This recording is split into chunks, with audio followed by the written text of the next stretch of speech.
Welcome back to the channel. Welcome to the Desert Spring. Today we're going to be looking at why God created hell. So I know I've been MIA for the past few weeks. The reason is because I have been insanely busy. I mean, life out of nowhere just gets hard occasionally and you just have to deal with it. And so I've been dealing with it. And so now I have a pinch of free time and I may not be able to make another video for the next week or so, maybe even the next 2 weeks. We'll have to see kind of how complicated stuff gets. But nonetheless, if you guys, please like and subscribe. If you want to get on the channel and tell your story about your deconstruction, you can go to the desertspring111@gmail.com. We'd love to have you on the channel. Today, we are looking at why did God make hell? If I seem very low energy, I am. But I did want to record a video because I know I hadn't posted a video in a while and I kind of felt bad. So stuff happens, life happens. But let's get into this real quick. But there's a big lie that's been growing on the earth, especially over the last 10, 20 years. Oh, where people are. I forgot to. Okay, so this is by Apologetics. The channel Apologetics. So we already know where he's going to come from. We're teaching that because God is a loving God, he will not punish people. People say if God is loving, then there's no way he would create a hell. There's no way he would punish people. He's loving. Maybe in the Old Testament he used to be that way, but in the New Testament, no, it's changed. And God, you guys, ever since the beginning of this book, God has made it clear that he's a God of judgment. Soon after he created man, he cursed the earth. He cursed Adam and Eve for their disobedience. I mean, he's not wrong. Soon after that, in Genesis, the first book of the Bible, in the 6th chapter, it says that God looked at the man, the people on the earth and goes, gosh, they're so evil. It says that God looked at the people he made and it grieved him that he ever even made these people because they were so evil. So he decides to flood the earth and kill everyone on the planet except for Noah and his family. This is very just. This is a very just thing to do. Let's just kill the entire planet. Nothing wrong with that. See, sometimes when we read the Bible and we've been taught these stories, we only look at one part of it. Like a lot of you, maybe when you grew up, your parents painted Noah's Ark in your nursery. You know, where you saw pictures of Noah's Ark, and it's so cute, the sun's shining, a couple of giraffes stick their head out the window, right? An old man, a little bird on his shoulder, elephants, and it's like so cute. But I'm guessing they didn't paint the millions of people who were drowning under the water.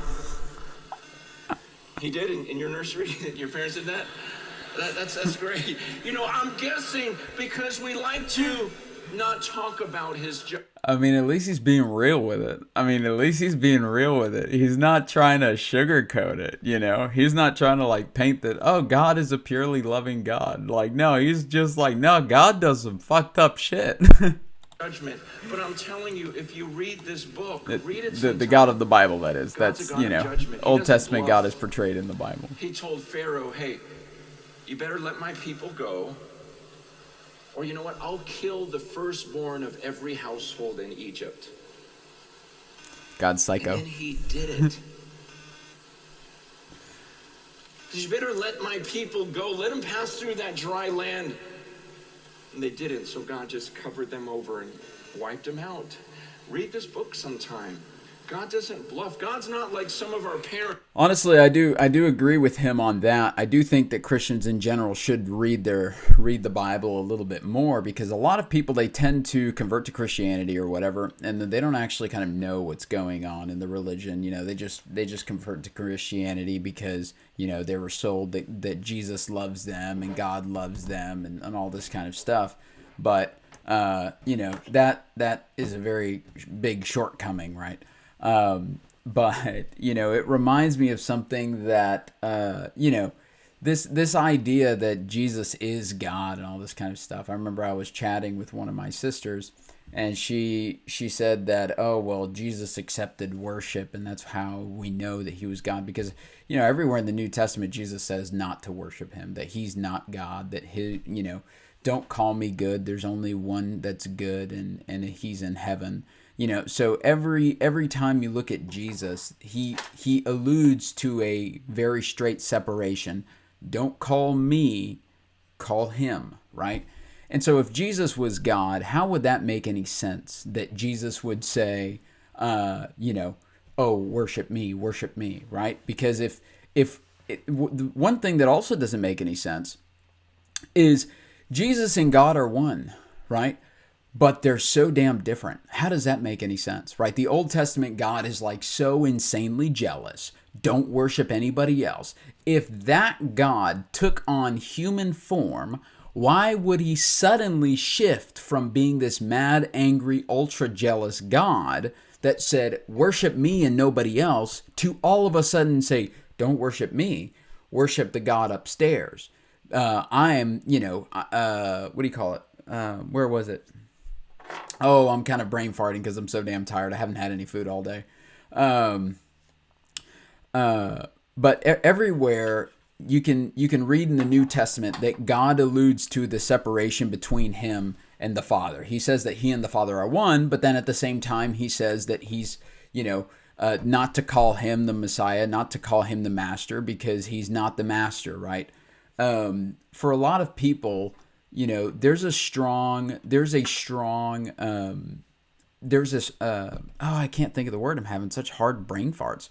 There's strong evidence that Jesus was teaching more enlightenment teachings than he was teaching actual, Judaism, all that kind of stuff. Now, what the hell? Jesus teaching enlightenment teaching? What is Jesus, the Buddha or some shit like that? Well, the Buddha did come before Jesus, first of all. And there is strong evidence that Jesus was in Tibet and studied not in Tibet, but studied in Eastern cultures.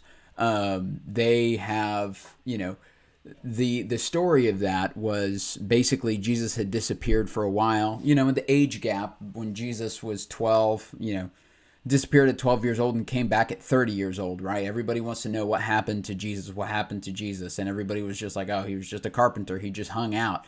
Really, the guy who was so miraculous in the temple at like 7 years old that everybody had to come watch. Not a single thing was so interesting in 15 years out of the kid that it went radio silent, and then out of nowhere, all of a sudden, he leaves radio silence. It doesn't make any sense, right?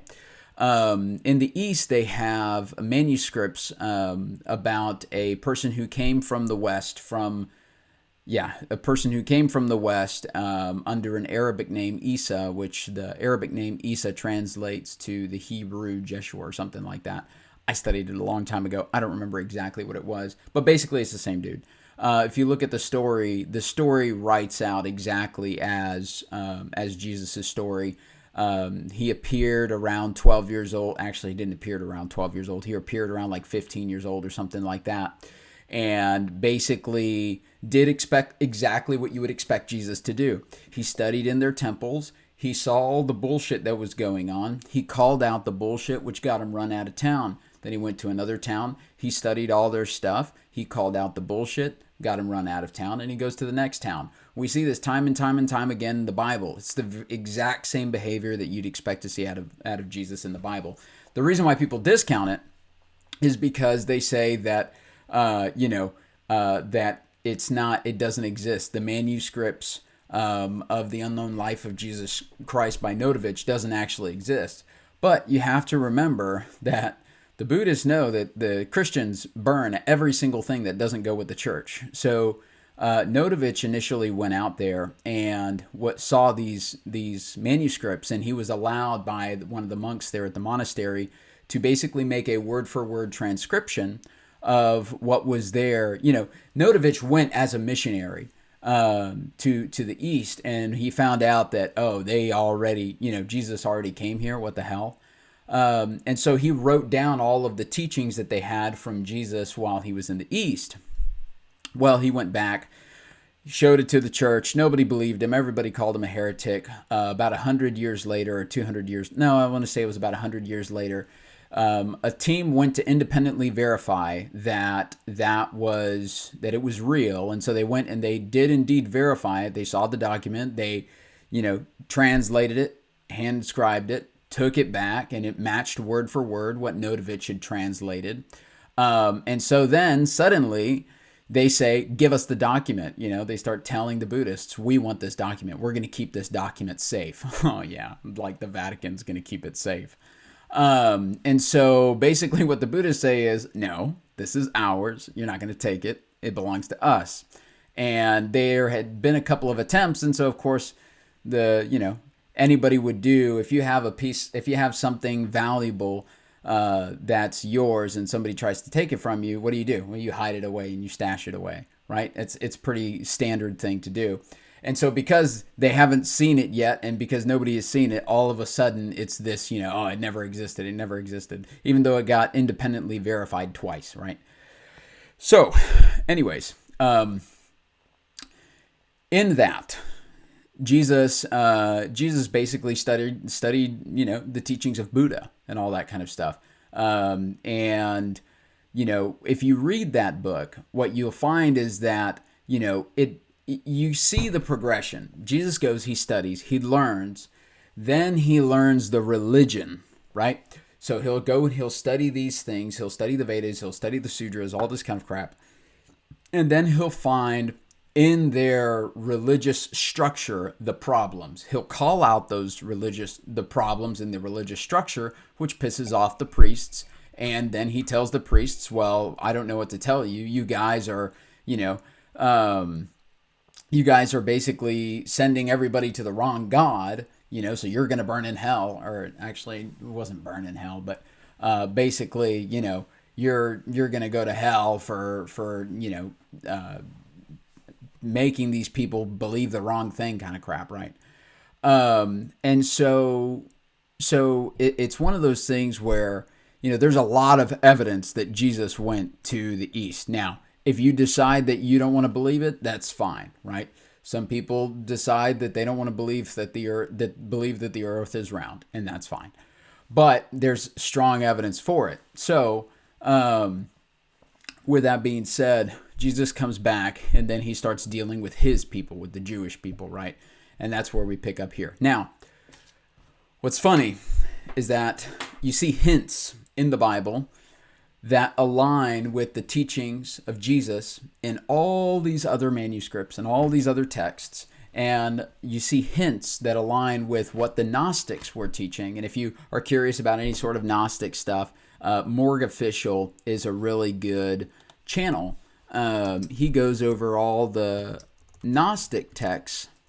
There, that's his kind of channel deal. That's how you spell it. He goes over all the Gnostic texts and stuff like that, and he basically breaks down all the Gnostic texts. Now, here's the thing, Christians are going to completely reject all of the things, even something as valid as the Book of Thomas, just because it doesn't follow what the religion wants to teach. And so because of that, they basically ostracize it. Now, of course, you have a structured religion. If it doesn't follow the religion, people are always going to take tradition over transformation. And so, at every step of the way, and it's not just in religion, it's in anything. It is always tradition over transformation. Always tradition over transformation, okay? We do it this way because we've been doing this way for years. I'm in this relationship and it sucks and I hate it, but I'm in this relationship because I've been in it for my grandparents were in a relationship, my parents were in a relationship, right? I mean, tradition is probably one of the worst things for an individual. Now, for a group, if you want to have your traditional, whatever. But for an individual, if you're wanting to actually grow as a person, tradition is probably one of the worst things because you soak into comfort versus actually finding out what you want, right? For instance, and it's an ease thing, right? Why would somebody want to go crazy doing a bunch of research on religion when, there's this big ass building and they've got a bunch of money and everybody in there says that they figured it out, it's a lot easier to just go there and hang out with the people who say they figured it out, right? But yeah, so Jesus often teaches transformation, all that kind of stuff in all of the books inside of the Bible. The same separation that he shows in the books outside of the Bible is what he demonstrates the separation inside of the Bible. And in this manuscript from the East, they make a specific note that's really interesting about Jesus. When they're writing out their scripts, their manuscripts, what Jesus was teaching, they make sure that there's a differentiation between when Jesus spoke and when the Creator or whatever, right? When God spoke through Jesus, right? Two very, very things, but they make sure in their manuscripts to, pencil that down. This is what Jesus said, then God spoke through Jesus. And this is what God said through Jesus. Now, if we apply that to the Bible, now everything makes sense. Now it makes sense why Jesus would say, I am the way, the truth, and the life. No one should come into the Father but through me. And then at the same time saying, don't call me good because there's no one good but God, right? I mean, that doesn't make any sense. Why he would say, I and the Father are one, but then, at the same time, basically tell the Pharisees who have been following the law of Moses that the God that they've been following, which is the God of Moses, is a murderer, right? It's in John 8. Give me a second. John 11:39. 8, ram seed, the devil's children. Here we go.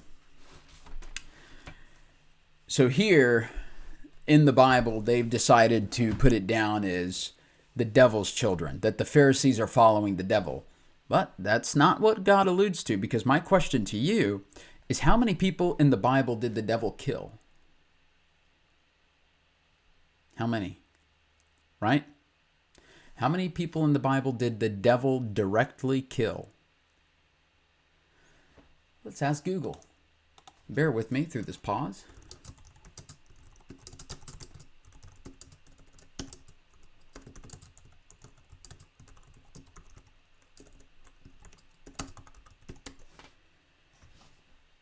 Ten. Based on the literal reading of the Bible, Satan is directly responsible for killing 10 people. Okay. Book of Job. That's right. Yeah, Book of Job. But even then, is that really Satan directly responsible for killing 10 people? Because God okayed it. So let's think about this. So Satan kills 10 people. Okay. God said, yeah, it's fine. You can do everything to everything around Job, but just don't kill Job. So God gave permission for those 10 people to be killed. So is Satan really the problem here? Because in the Bible, Satan kills 10 people. How many people in the Bible did God kill? Or God, Old Testament God. How many people did God kill? Oh, well, if we start off with just the book of Genesis and the flood, fucking a lot, right? Then we can talk about Sodom and Gomorrah. Then we can talk about all these places, right? We can talk about, he was just talking about Egypt, right? He killed the firstborn of every child just because one man, think about it, one guy at the top was having problems, and God punishes the entire population by killing everybody's firstborn. Which, if you go back to Egyptian manuscripts, that's not even in their records. So all of this is just play and stupidity, right? But if you go back, and or maybe the reason why it's not in history is because it was such an embarrassing time for Egypt. I highly doubt that that's a thing. I mean, they even recorded how to store their grain. You would expect big, massive events like that to be, recorded in history. So God kills a lot of people, right? All the time. He loves it. It says right here in red letters, book of John, chapter 8, verse 44, ye are of your father the devil, and the lusts of your father you will do. He was a murderer from the beginning, and abode not in the truth, because there is no truth in him. When he speaketh a lie, he speaketh of his own, for he is a liar, and the father of it. And that's where they get the idea that, he's talking about Satan. He's talking about Satan. Is he? Really? Is he really talking about Satan? Because maybe the reason, if you look at the Gnostic texts, there is strong evidence that God of the Bible, if you look at that, how would you be jealous if you're the only thing that existed? Right? What would you be jealous of? Right? A piece of wood that you've created. You created this little trinket, and all these little ants inside of your terrarium are worshiping this piece of wood instead of you, and that really bothers you? Like, as no, I need them. Their entire existence needs to be focused on me. It's just crazy. It doesn't make any sense. Like, imagine you made a terrarium, because basically whenever you create a terrarium, you're creating your own world. Let's kind of be real about that, right? You're taking in all this dirt, you're putting in all of these things, and you're sealing it. And now the only way that anything in there survives is with your direct intervention, right? If all of the ants, do you really want every single ant and caterpillar and microbe in your terrarium to be like focused on you the entire time while you're, working or some shit? No, it's kind of dumb, right? So then the question is, okay, well, how can God of the universe have crazier emotions than most humans here on the planet? Like, that also doesn't make sense. There are healthier people emotionally here on the planet than God of the Old Testament. So, and because I tell you the truth, ye believe me not, which of you conceiveth me of sin? And if I say the truth, why do ye not believe me? And that is of God, heareth God's words, yet therefore hear them not, because ye are not of God. So basically he's saying that you guys can't even hear God. And I seek not my own glory. What he's basically saying is you guys can't even hear God because you've been so led astray, right? But these are the Pharisees. These are the people who are upholding the law, who take the letter of the law of Moses, very, very serious. Okay, so how would that make any sense for God to say that he is a murderer? Jesus is perfect, but he is God. And so in that case, God has already sinned. Or Jesus is impossible of sinning. It's impossible for Jesus to sin because Jesus is God. And so Jesus could come over here and do absolutely anything, kill absolutely anyone, rape absolutely anyone. And because Jesus is God, it's not sinning because God can do whatever he wants because God only does it of pure love. Okay there, bud. It doesn't make sense. At every step of the way, it falls apart. And that's why whenever I see people who are just like really, really deep into that, I'm just like, man, you guys, it's tough to see that because you feel bad for those people. Like, they don't realize how deep in it they are and how much it affects their life. But tradition, they don't want to change anything because they've been doing it like this for, a bunch of years. Who said, don't you do that again, or I'll count to 3 again. Read this book. He doesn't bluff. You guys, and the Bible says, and I'm not saying I love this thought. I don't like it, but the Bible makes it clear in Revelation chapter 20 when it talks about the end of all things. In Revelation 20, he talks about Satan, the devil. And it says in verse 10, it says, the devil who had deceived them was thrown into the lake of fire and sulfur where the beast and the false prophet were, and they will be tormented day and night forever and ever.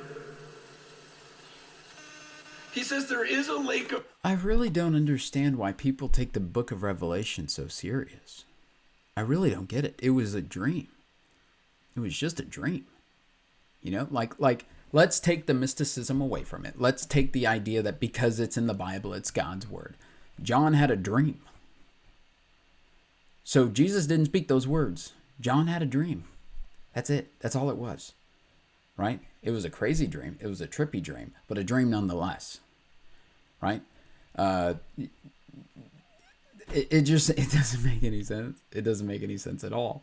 The book of Revelation, like I want to say the first 2 chapters of the book of Revelation starts off in red letters. Jesus never spoke those words. I mean, that's pretty obvious. We all know that Jesus didn't actively speak the first 2 words, the words that were in the first 2 chapters. But just because Jesus appears to you in a dream doesn't mean that it should be absolutely 100% taken serious, right?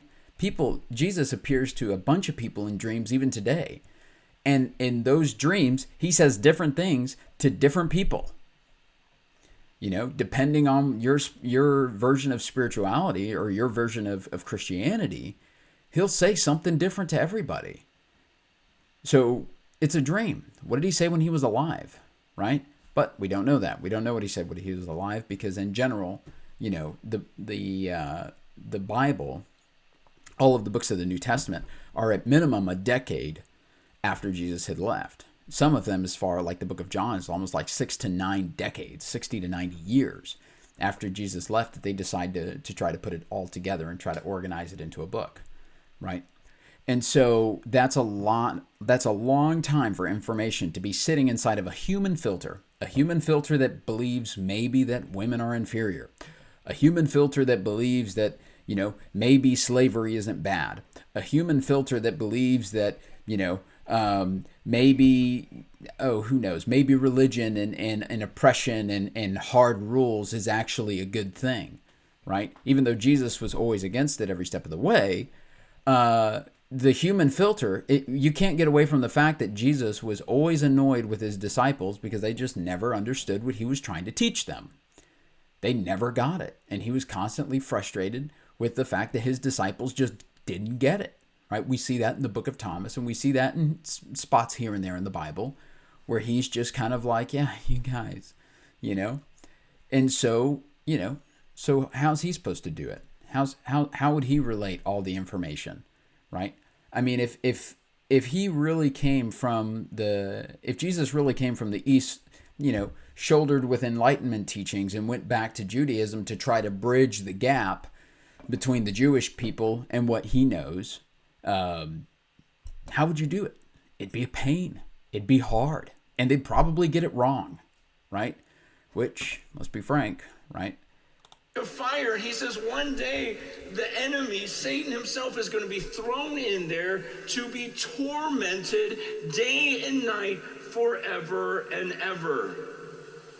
But then a few verses later in verse 15, it says, if anyone's name was not found in the book of life, he was thrown into the lake of fire.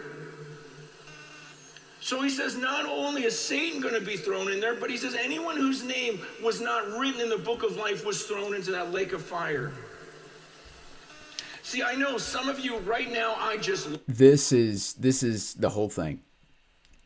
This is what scares people. This is why people stay in Christianity, is because they see that, they get freaked out of this book of life, right? Give me just a second here.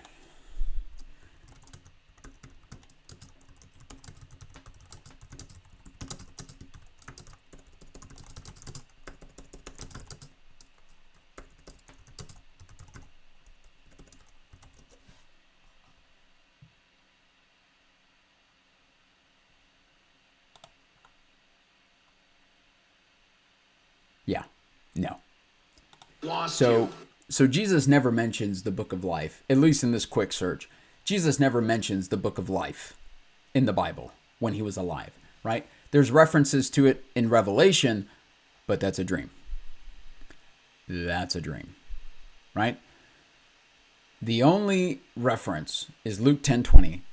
Jesus tells his disciples to rejoice that their names are written in heaven. Okay, that's very different because Jesus preached a lot that, you know, we should be seeking the kingdom of heaven and that the kingdom of heaven was here and that, you know, that for little children, theirs was the kingdom of heaven. And in the book of Thomas that, you know, your innocence is what brings you into the kingdom of heaven and that the kingdom of heaven is inside of you and it's outside of you, right? And so these are the things that Christianity doesn't want to look at, because that empowers a person. And as we saw in the video, a couple of the videos that I'd done ago, some people just want to be told that they're a sinner because they've got blue Bibles, right? But anyways, I digress. But yeah, this book of life, Jesus never talks about a book of life. In Revelation, suddenly there's a book of life. Oh my God. Well, shit, I hope my name's in it. Holy fuck. Right? But it never comes up. Jesus never speaks this. So, more BS, right? You go, I don't want to believe that. So don't. I don't want to believe that. You don't have to. I refuse to believe that. And that's your choice. I'm just reading. I didn't write this. I didn't write it. I'm just telling you, if you don't believe it, you're going to go to hell. But that's not me. I would never do that. I am not such a sick human being to damn everybody's soul to an eternity in hell. God upstairs, that's God. That's the Bible. He is ultra fucked up. But that's not me. That's me. That's not me. I love you.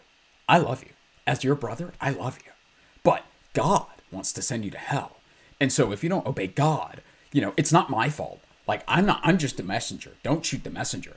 Okay. It says in this little book that, that God created you, and that he's supposedly all loving, and that he supposedly knows everything that you're going to do before you make it. He supposedly knows the beginning and the end. He supposedly knows every decision you're going to make before you make it. Thus, he's going to know it before you're even born if you're going to go to heaven or hell. But he's going to create your soul anyways. He's going to make your body anyways. He's going to put you through this life experience anyways. And then whenever you do end up in hell, it was your choice.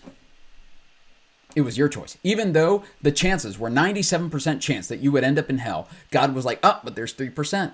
Well, what about the 97% chance to end up in heaven? That's fair and just? No, it's not. It's not. We as humans know that. We know that.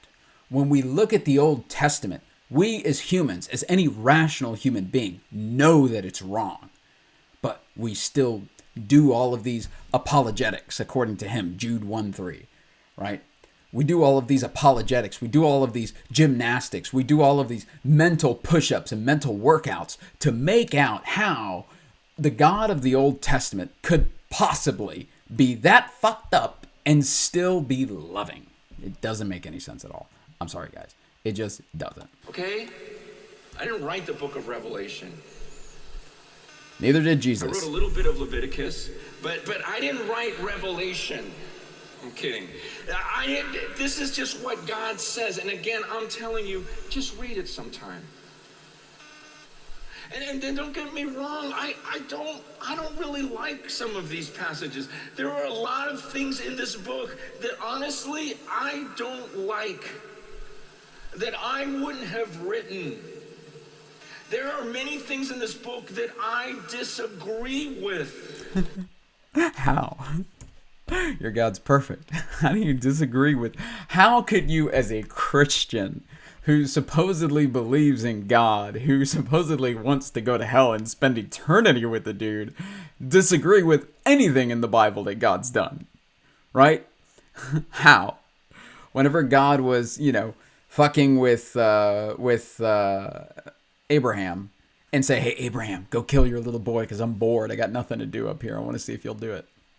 You do me a favor, go take him up to the mountain, stab that dude. Can you, please? I'm bored. I want to see. Are you actually going to do it? Oh my God, is he going to do it? All right, chill. That was pretty fun. That gave me an adrenaline rush. Yeah, that was pretty good. Great acting there, Abraham. No, there's an animal over there. It's perfectly innocent. It just happened to get stuck in the bushes. Go kill that thing. Whenever people just do all of the gymnastics to make God of the Old Testament is just, it just doesn't make sense. Now, that's not to say that God doesn't exist. Personally, I think Jesus and the Bible God are two different people, two different things. I think Jesus was trying to allude us to a different person, a different being, a higher being, right? Because if the Pharisees who had been worshiping Yahweh, that's supposedly who God is. If the Pharisees had been worshiping Yahweh and Jesus says that Yahweh has been a murderer from the beginning, which, let's be real, he has been a murderer from the beginning, right? Let's look at Job. Satan killed 10 people, but he was not allowed to kill those 10 people until God was just like, yeah, you can go kill everybody in his family. That's cool. Just go do what you want. Fuck them up a little bit. Rough them up. That's loving. Really? You have a follower. You have somebody who loves you completely. You have somebody who's devoted to you completely. And you're just like, I'm so bored. I'm sitting at this place. You know what? Fuck it. I want to go to the casino. Where's Satan at? Satan, what's up, dude? You want to go fuck with Job a little bit? You know? Throw some stones at the guy, beat him up a little bit, kill everybody in his family, go kill all of his kids, go kill all of his animals, take away all of his wealth.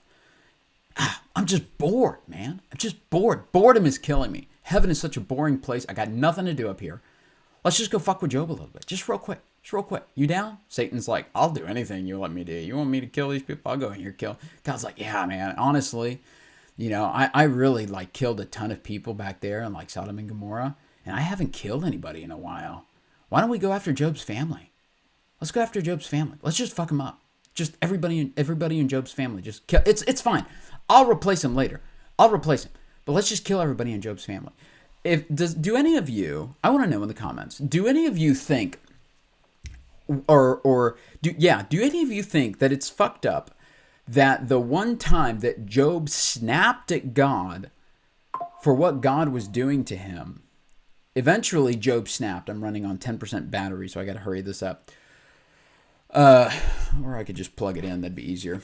Job snapped at God and said, God, I have done absolutely nothing to deserve this. What the hell are you doing? And God's response to that was, Job, I made you. Shut the hell up. Don't forget what you are. You're a little worm compared to me. You know, yes, I just killed your family because I was bored and I can do what I want. Yes, I just took everything away from you because I was bored and I can do whatever the hell I want because I'm God and you're just shit. Right? Oh, that's so loving. That's so kind. Fuck off.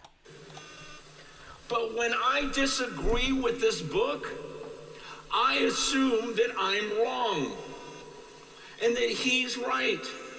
And I come under those passages and surrender those passages, even if they're uncomfortable to me. Because I go, you know what? Just like the Bible says, his ways are higher than my ways. Yeah, you're right. You're right. We do need to oppress women because his ways are higher than our ways. We do just need to make sure that women are subservient to men, and that makes sense. Even though Jesus didn't say that, and Jesus said the exact opposite of that, but Paul said it. So, you know, and we did that. We did that a lot, you know, kind of in the Old Testament because women are just property. So God's ways are higher than ours. And women, you know, sorry, it's just the way God created it. I mean, I don't like the guy. I think the guy is all kinds of crazy, but it's convenient for me as a man that women are supposed to be submissive to me. But, you know, it's just what this book says. It's just your entire eternity. It's just, you're going to burn in hell. You want to burn in hell, or do you want to listen to me your entire life? Right? Do you want to burn in hell? Because if you don't listen to me, you're going to burn in hell. But I'm just a man. I mean, but the Bible says that you have to in 2 Timothy. So, you know, it's just what's in there. I mean, I don't make the rules. Like, come on. Isaiah 55 says his thoughts are so far, just like the heavens that we were talking about earlier are above the earth. He goes, that's where my thoughts are compared to yours. And so when I disagree with something, I go, God, I don't get it. You're just beyond me. So I'm going to take your word for it, even though that's not what I would have come up with. But Hold on. What would you have come up with for the situation with Genesis? What would you have come up with the situation with Sodom and Gomorrah? You know, I could have thought of a much if it really was that deep. It's not that deep. Life is not that deep. But if it really was that deep, what I would say is, okay, I'm God. You know, nothing happens without my say-so. If there are people that are so ultra fucked up, and I can see into their future because I know everything, and to me, time doesn't exist, so I can see the past, the present, and the future because I know everything. Okay. I would just say, oh, that little egg that got fertilized that was supposed to attach to the placenta on the way out, I'll just have the woman piss that out. Nobody sees it. Nobody even knows it exists because at this point in history, they didn't even know that cells existed. They had no idea of biology, right? You could have just made it say, okay, you know what? These people are messed up, but every time that they try to, you know, reproduce, the egg after it's fertilized, it has to attach to the placenta. We're just going to let it fall through. That happens all the time. That is a very natural thing that happens all the time, right? If you look into biology at all, a fertilized egg, if it doesn't attach to the placenta, you don't placenta. Am I getting that? It's been years. I have no idea. It's actually been years now. The womb. I don't know if that's not right. It's not the placenta. Is it the placenta? No, I don't think it's the placenta. I'm pretty sure I'm wrong about that. Let me know in the comments. I really don't know what it is. But the egg has to attach to either the ovaries, or I'm just butchering female anatomy. All right, yeah, let's not even talk about it.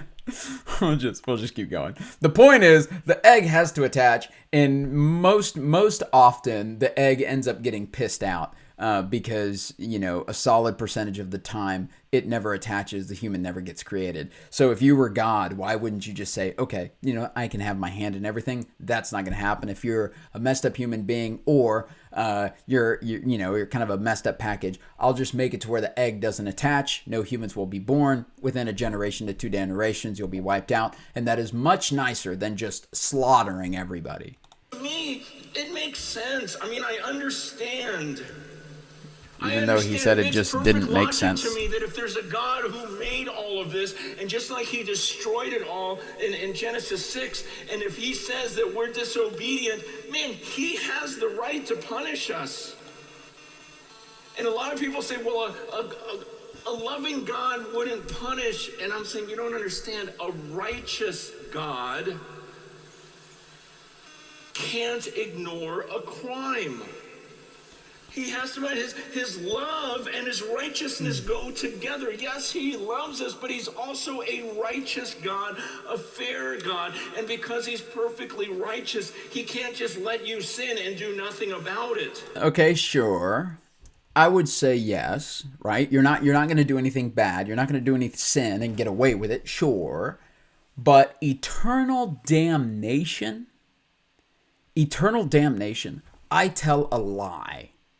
One lie, when I was 6 years old, damned to hell forever and ever and ever and ever. And then one guy goes and he drinks and he does this and he does, we can go into that. I mean, there's plenty of spots where Jesus says that sin doesn't exist, right? But and you won't find that in the Bible because it's not convenient to Christianity. And so, we can't do that. We need some way to control the population. We need some way to control these people and to make them think that we're the only ways that they can access God. So let's create this whole sin thing. But, I forgot where I was going with that. Oh, what did he say? So that makes sense to me. Even hell, the thought of the lake of fire, though I don't... Oh, that's right. With eternal damnation and just. So, right. So, supposedly, somebody's calling me right now. They're going to have to wait. So supposedly, supposedly God has to judge a person. It has to be done. Okay? If it has to be done, it should be done fairly and justly, right? The Bible, the God of the Bible does not handle things fairly or in a just manner, because if I say this one little lie, immediately damned to hell. But if this dude spends every single second of every day sinning, he goes to the same place as me. How does that make any sense? That's not fair or just. If I live an absolute saint, I did one lie. My mom asked me, did you brush your teeth in the morning? No, wait. That's the other way. Did you brush your teeth in the morning? Yeah, I did. When you didn't, and you were 6 years old or 8 years old, and you lived as a saint the rest of your life. And then one person who's just like an absolute piece of work who, I don't like to say that, but from the Christian perspective is an absolute piece of work. They're going to end up in the same place. It doesn't make any sense, right? It's like the Buddhist monk. How is the Buddhist monk going to go to hell? They literally meditate and pray all day and trust God to provide for their every need and focus on Him daily. hourly, minutely, secondly, right? How is the Buddhist monk going to hell? Oh, because they've got the wrong religion. I'm like, oh, no, they don't. They're probably closer to finding the truth than you are as a Christian. Sorry. Like it, though I may think it's extreme, it makes sense. Okay, so I guess that's the end of the video. Okay, so we're going to stop it there. Tell me what you guys think. Whoa, didn't mean to get you guys that close. Tell me what you guys think. I want to hear from you in the comments. I don't like that camera angle. I'm going to go back to this one. No! I want this one. There it is. I did this. I built this little thing because I was so tired of editing. I was like, I want to be able to like snap pictures and like click buttons immediately and have things happen. And so yeah. Let me know what you guys think. Just a little forewarning. I may be away for a while. I don't know how long. I'm going to try to make videos as often as I can. But lately work has been kind of going crazy and I might be going back up to Alaska. And so, you know, depending on if I go to Alaska or if I stay in Texas, I've not made that decision yet. But yeah. So, you know, depending on if I go to Alaska, then, you know, it may be, the videos may not be, you know, every couple of days like they were. So yeah. Okay, guys, I hope you guys appreciated it. Once again, like and subscribe. Always reach out to me. It's right there, desertspring111@gmail.com. If you want to tell your story, how you walked away from Christianity and what your beliefs are now, if you're agnostic, if you're atheist, if you're spiritual, whatever you found, we love to hear how people found peace within themselves, right? And so thank you so much, and we will see you in the next one.